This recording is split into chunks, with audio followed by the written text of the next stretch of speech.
Now, the way you introduce this is not with their obligations. People don't like to hear about their obligations, even year 5 don't. So the best, anyone done this, introduce this to a class by saying something like, let's say, if that is true, do you have any expectations from me?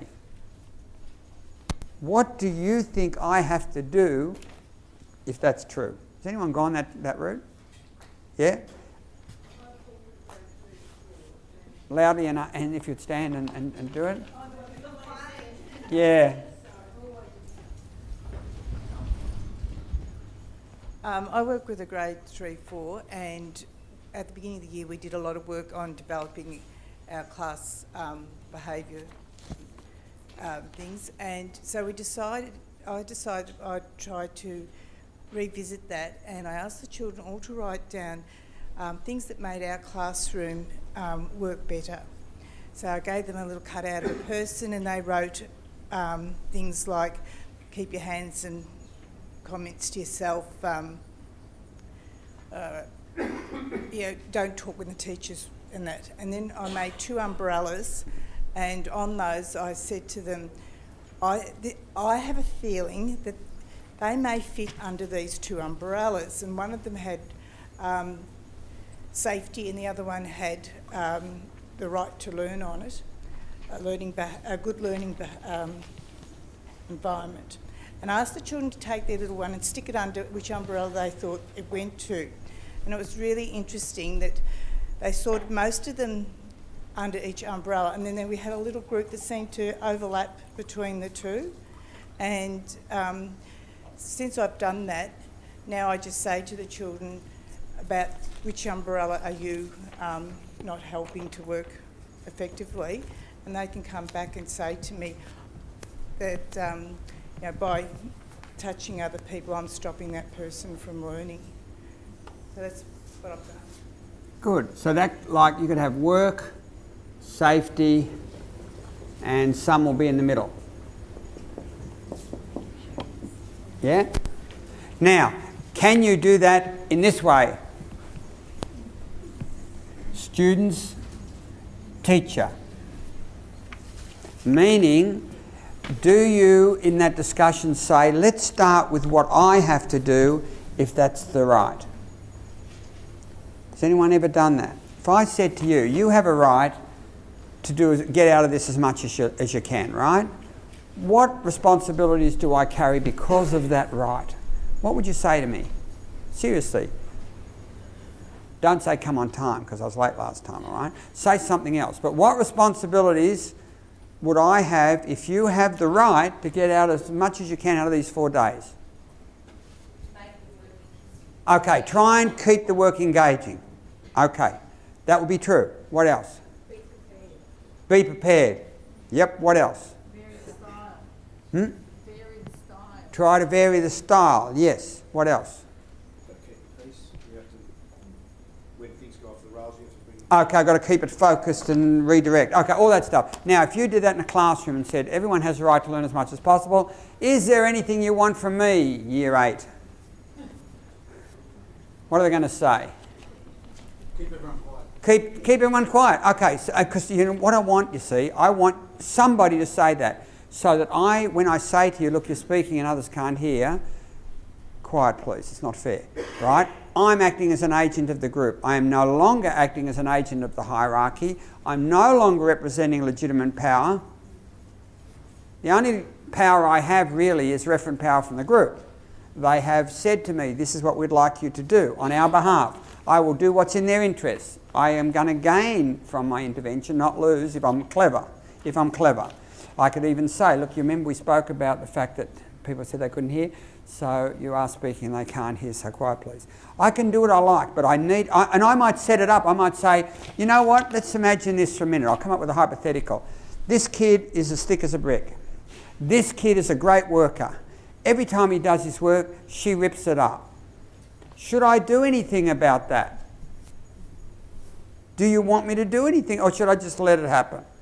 I mean, I need you to tell me what you expect from me. And I want them to tell me, before they tell what their responsibilities are, what they think mine are. I want them to get the picture that we are both in this. It's not just me, but it's going to be them and me. Now, you're going to say something before. I don't know. Yeah. Oh, sorry.